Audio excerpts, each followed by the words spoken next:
Gelombang desakan kepada Presiden Prabowo Subianto untuk segera membentuk Tim Gabungan Pencari Fakta atau TGPF Independen kini terus menguat. Kasus penyiraman air keras yang menimpa aktivis Kontras, Andri Yunus, dinilai bukan sekadar kriminalitas biasa, melainkan serangan sistematis yang memerlukan penanganan luar biasa dari pemegang kekuasaan tertinggi. Dalam konferensi pers yang digelar di YLBHI pada Rabu, 18 Maret 2026, sejumlah elemen masyarakat sipil menyuarakan 3 tuntutan utama. Poin paling krusial adalah mendesak Presiden untuk membentuk tim investigasi yang terdiri dari unsur masyarakat sipil dan berada langsung di bawah komando Presiden. Mendesak 3 hal. Yang pertama, kepada Presiden Republik Indonesia untuk segera membentuk tim gabungan pencari fakta yang terdiri dari unsur masyarakat sipil dan langsung berada di bawah Presiden Republik Indonesia dengan berkonsultasi kepada pendamping dan keluarga korban dalam pembentukannya untuk menjamin pengungkapan fakta yang objektif dan menyeluruh serta memastikan keseluruhan pelaku baik aktor intelektual maupun pelaku lapangan dimintai pertanggungjawaban tanpa hambatan konflik kepentingan sebagaimana diatur dalam peraturan perundang-undangan.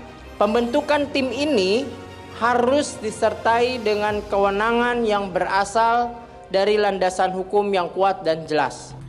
Hal ini dianggap penting untuk menjamin objektivitas fakta serta memastikan seluruh pelaku, mulai dari eksekutor lapangan hingga aktor intelektual di balik layar, dapat dimintai pertanggungjawaban tanpa hambatan konflik kepentingan. Pembentukan tim ini harus disertai dengan landasan hukum yang kuat dan kewenangan yang jelas. Pasalnya, indikasi yang ditemukan di lapangan menunjukkan adanya orkestrasi yang masif. Berdasarkan penelusuran mandiri yang dilakukan Koalisi Masyarakat Sipil, ditemukan bukti-bukti yang mengarah pada sebuah operasi besar yang terorganisir. Bukan hanya 1 atau 2 orang, hasil investigasi sementara menunjukkan adanya keterlibatan lebih dari 4 orang pelaku.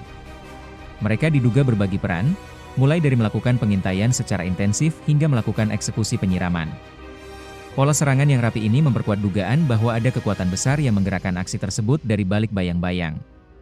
Yang kami sampaikan adalah bahwa kami juga sudah menelusuri beberapa bukti-bukti yang berkaitan dengan kejadian perkara ini.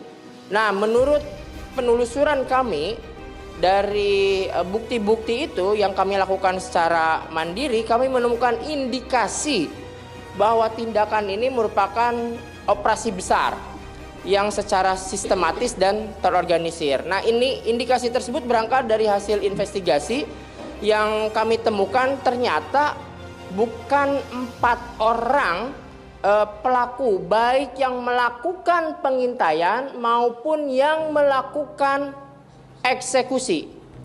Ketua Pengurus IM 57+, Lakso Anindito, turut memberikan peringatan keras. Ia menegaskan agar proses penegakan hukum yang saat ini berjalan tidak menjadi ajang kompetisi antar lembaga, seperti TNI dan kepolisian. Publik khawatir jika ego sektoral atau rivalitas antar institusi justru menjadi celah yang digunakan pihak-pihak tertentu untuk melindungi aktor intelektual. Oleh karena itu, tim independen yang akuntabel dengan keterlibatan unsur masyarakat menjadi harga mati. Hanya dengan transparansi penuh, kepercayaan publik terhadap komitmen pemerintah dalam melindungi pembela hak asasi manusia dapat terjaga. Di sisi lain, perjuangan untuk keadilan ini berjalan beriringan dengan perjuangan Andri Yunus untuk pulih.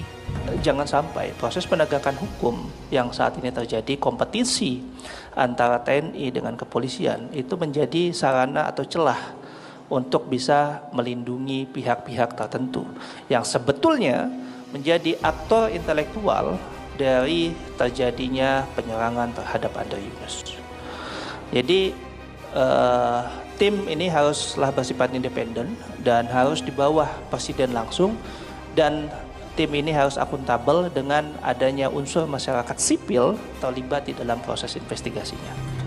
Saat ini, Andri masih menjalani perawatan intensif di High Care Unit RSCM. Fokus utama tim medis adalah menangani luka serius pada mata kanannya yang tersiram air keras. Pihak rumah sakit baru-baru ini mengoreksi data luka bakar yang dialami Andri dari 24% menjadi 20%. Meski demikian, luka tersebut tetap memerlukan tindakan medis yang kompleks. Andri Yunus menjalani tindakan pembersihan jaringan yang rusak pada mata kanan serta telah melakukan transplantasi membran amnion guna melindungi permukaan mata dan mendukung proses penyembuhan dari rekan kami. Andri telah menjalani prosedur pembersihan jaringan yang rusak serta transplantasi membran amnion guna melindungi permukaan mata dan mempercepat proses penyembuhan. Kini, bola panas berada di tangan pemerintah. Akankah keadilan bagi Andri Yunus terwujud melalui transparansi TGPF? Ataukah kasus ini akan menambah daftar panjang catatan kelam kekerasan terhadap aktivis di tanah air? Kita akan terus mengawal perkembangannya. Baca berita selengkapnya di www.hops.id.